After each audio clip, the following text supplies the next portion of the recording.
One of my favorite things is to learn. Today I have the privilege to be in the Bonnie Gordon College of Confectionary Arts. I went to cooking school many moons ago, so it's always great to get a refresher. Today I'm going to get my hands dirty and get schooled on chocolate. Can't wait.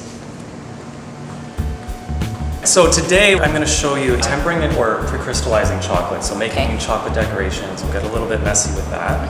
And also we'll get into Miroir glaze. So that really beautiful, shiny, glossy glaze you see on cakes. Cool. We'll do a nice, really dark chocolate version of that. Will I be able to see myself in that Miroir? That's the idea in the end. As long as it's all done properly, for sure. Yeah. All right. So first thing is you have what kind of chocolate here? This is semi-sweet chocolate, and I'll show you the seeding technique, so how to prepare it for decorating. This is looking really beautiful, and obviously you have always that never touching the bowl underneath, right? Yeah, so anytime you're melting it, you never want the water to actually touch the bowl because it gets very hot. Yeah. And be aware of steam too. I mean, water and chocolate are enemies. You never want to get water in there. All right, so we got our chocolate melted. Yes. Now what? We'll move on to the Miroir glaze. This way is actually very simple and straightforward, which I always like. So I'm going to take my water and my sugar. And basically, we're just making a syrup, essentially essential syrup. It's not quite equal parts. It's a little bit more sugar heavy. Okay. So I'm going to get the sugar up to a boil.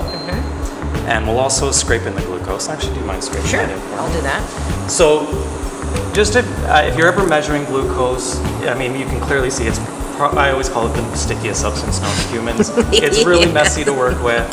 My advice is use an ice cream scoop and scoop it out. I find that the cleanest.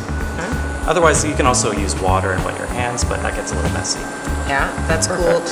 As a little aside, because maybe if somebody at home is trying to make this, you can't find glucose, corn syrup, white corn syrup. White corn syrup is kind of the homemade alternative, so you can always use that in place of glucose. Okay. All right, so while this comes to a boil, what we can also do is start to soak our gelatin. Gelatin is really what will give the glaze that nice glossy finish, and it's what kind of stabilizes it too.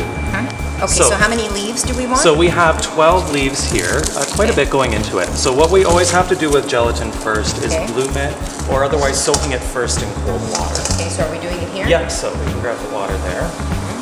Now, the one thing too with using gelatin leaves is that we have to put them in one at a time. Yep. If you just take that whole bunch and stick it in the water, it basically seals on the outside and then it never fully dissolves. Okay, so one at a time? Yeah, so unfortunately you have to go one at a time.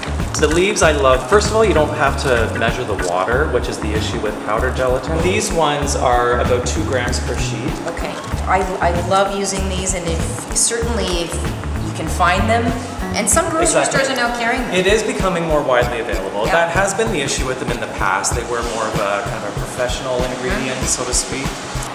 All right, so now what we have to do is sift our cocoa powder. You always have to sift it because it's very, very lumpy. Yes. Is this a Dutch processed cocoa? It is, yes. It smells. Yeah, the aroma is very, very beautiful. So you can see there's all kinds of little dregs here that you don't want in the final. And that's exactly why we sift it. Okay. Okay, so our syrup's ready. You want it to boil for maybe 20-30 seconds, just briefly, and then it's ready to go.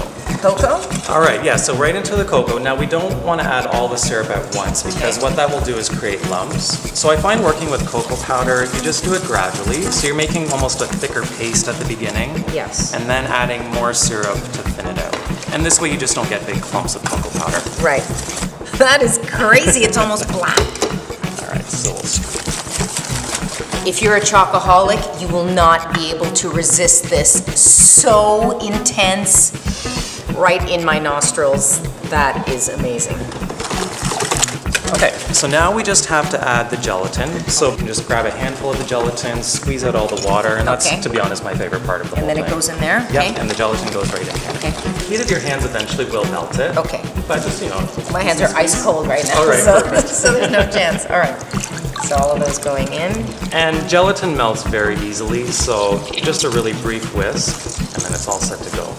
And now this is essentially finished. We just have to let it cool down. Okay. Now what I like to do afterwards, and you can do this now or you can do it a little bit later once it's cooled slightly, is I like to strain it again through a very fine mesh sieve. Okay. Because you'll see on the surface now, if we stop whisking, it's bubbly and it's foamy. Yeah. And sieving it I find helps to get rid of a majority of that. Right, because you want that clean, smooth, we mirror, want basically mirror. a mirror on our cake. Yeah. Okay. So just gently strain it into a clean bowl.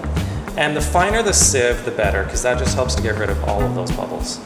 So what we'll have to do while it rests is cover it in contact with plastic wrap. Okay. Because of the gelatin, it will create a skin on top of which we don't want. Right, and you do that when it's hot still? That's ideal. So we're gonna let that just cool down to Luke. Exactly.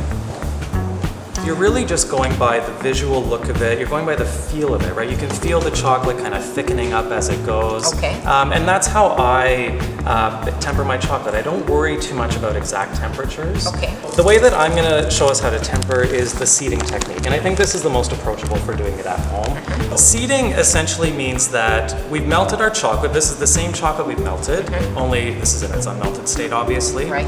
We're going to add this back into it, which might seem a little bit counterintuitive. The whole idea with tempering is we're dropping the temperature as quickly as we can, and while we do that, we're applying movement. That's really the only idea behind tempering. You know, you can make it as complicated as you want, and you can also make it as simple as you want. And for me, I just really like simplicity, and I think this is the best way to approach it. You're just dropping the temperature and you're stirring.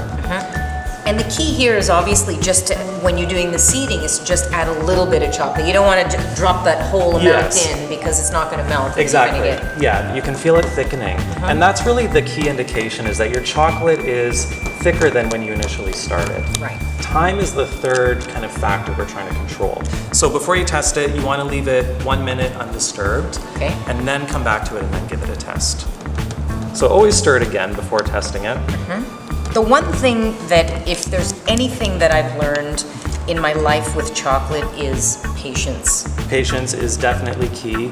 Organization, I would also add to that. Oh yes, you're right. Because with chocolate, once it is tempered, you have to work quickly. You have to know what you're going to do. You have to have the tools ready because it sets up really fast. So if you're not prepared, you'll come back to this and it's completely solidified. And then you're like, you have to do it all over again. I got it, but now I got to melt it all over again. Yeah. So organization is really key. Okay. Ideally, we want this to set up in about 5 minutes maximum at room temperature. And a good aside in general, if it's a beautiful July day and it's, I don't know, 100 degrees in your kitchen with about 80% humidity, do not do anything with chocolate. It's just not going to work. Just don't even bother. Don't even bother. Do something else. Exactly. Make it crisp. Just put some fruit on it. Yeah, just exactly. Put some fruit on it. You're right. Okay, so we can see here that it's starting to just set. It's set up very quickly within a few minutes. Okay. So although it's not fully set now, it actually takes at least 12 hours to fully crystallize and set. Right. So ideally you do these things the night before if you're able to. You can pop them in the fridge if not. But yeah, eventually that will get harder. Okay. Great. So to make our decorations, we've got just some squares of parchment paper, a pastry comb, so just a plastic comb to draw lines through our chocolate, using some office supplies, so we've got a stapler, and then just a bowl or anything to give our decoration some shape, so a bit of a curve to it. Okay. Before you use your chocolate, always make sure to give it a quick stir first. Gonna basically drizzle. I'm just using a palette knife, but you could use like a spoon too. So just drizzling a line of chocolate. A little straight line? Yep, that's good there. Okay. So you're gonna go more or less in the middle of your chocolate and kind of scrape it up and away on an angle. Okay. And then you'll do the same from the other side. I tend to rotate it, but whatever's easier. And I mean, the angle you go on is really up to you. It can be more kind of sharp or a little bit just wider. And then once you've got that, you take your finger actually, and you're gonna draw the outline of a leaf. So whatever style, shape of leaf you want to do. And then afterwards, you just fold it up, staple it in place. This way it gives our leaf a bit of shape, a bit of a curve. Oh, makes sense, okay. And then I like to just set it in the bowl just to kind of maintain that. To be honest though, sometimes I'll just leave it on the table as well. Put them in the fridge, just literally 2 or 3 minutes. You don't want to refrigerate chocolate for very long. That's kind of a no-no, but we can do it for a few minutes. Hey, are these mine or did you swap them out? To be honest, I don't know anymore, but that's okay. So we're gonna... So yeah, just gently peel it back. And your leaf should come off. Oh, Michael! You're a genius. Or I'm a genius, we don't know. We're both geniuses. Just a simple cake, maybe it's covered in buttercream or something. Beautiful chocolate leaf on top. It's so simple, it's so beautiful too. This can take a cake to all new heights. Exactly, Give it yes. that. Just a few leaves on top of a simple cake. Beautiful. Look at that. Come on. All right, so we're gonna glaze our cake. So this is a chocolate mousse cake, and this has been frozen. So it's built inside of a cake ring, and Yes. this basically helps to mold it. It gives it this beautiful, perfect finish on the outside. Okay. So I'll set this up here. Now to unmold this is the fun part. We get to use the blowtorch, so a little fire in the kitchen. Yeah. And it's key, obviously, not to have this torch really high because then Yeah. you're going to burn the cake, right? Exactly, it's fairly low, basically as low as you can get it. All right. Now I can. It's coming loose. Yeah. There it is. There we go. Ah, perfect. Perfect. Excellent. So I've just got an offset spatula, dipping it in some warm water. You can just kind of smooth out the sides really briefly like that. Okay.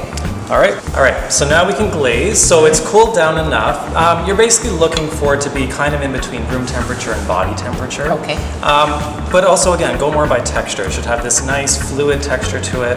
Almost a slight elastic quality is a kind of a way I describe it. Okay. Kind of give it a stir and see. Yeah, I can feel that. It's just got a little bit of sort of a viscous Yeah. texture. Excellent. Okay. You're all ready. The thing too is you don't want to go too slowly. Basically just pour that glaze on, Yeah. let it just kind of flood and cascade over, Okay. and that gives you really the smoothest finish. Start in the middle, work your way to the edges, and just let it cascade over. So if you want some color on it, you can just right away drizzle it, and it just kind of melds right into the glaze. So we'll let this now drain for a minute or two, not too long, because the cake is frozen. We don't want it to defrost and melt off of it. And while this is resting for a second, just Yeah. with your finger or a palette knife, removing all of those drips. Again, simple but very clean, very Yes. elegant, Yeah. and you can see the technique in that. Exactly, yeah. Just a very professional finish, I find. Okay, so let's see if I All can right, pull ready off to the go? So anyway, professional finish, here we go. Perfect technique. All right, so.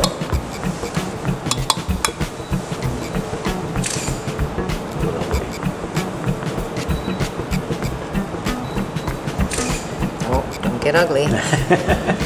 Because there's a fine line between lovely and ugly. And a bit gaudy, yeah. And a bit gaudy, It's a so very I'm fine just, line. and then maybe some will just kind of slide That's the down. thing, yeah. You never know what effect you're going to get. It will create all these different shapes. And you have to have a little bit of faith too in what's going to happen. You here, definitely right? have to have lots of faith in what's going to happen when it comes to glazing. Now we leave the cake in the fridge to defrost, and then we'll serve it. And because of the size of the cake, it shouldn't take too long. I would say about an hour or two in the fridge. Beautiful. That was so much fun. Wow. Did I get the mirror? You have the That mirror. I can have see the it mirror. perfectly. Oh, that's so great. Michael, thank you so much. It's been amazing. Thank you Thank for you, taking too. me through a little bit of your chocolate world. It's been great, educational, fun, amazing. And thank you for joining us on My Favorite Foods. It's always great to go back to school. It's a thing that I love doing, and Michael was an amazing teacher today. Thank you very much. See ya.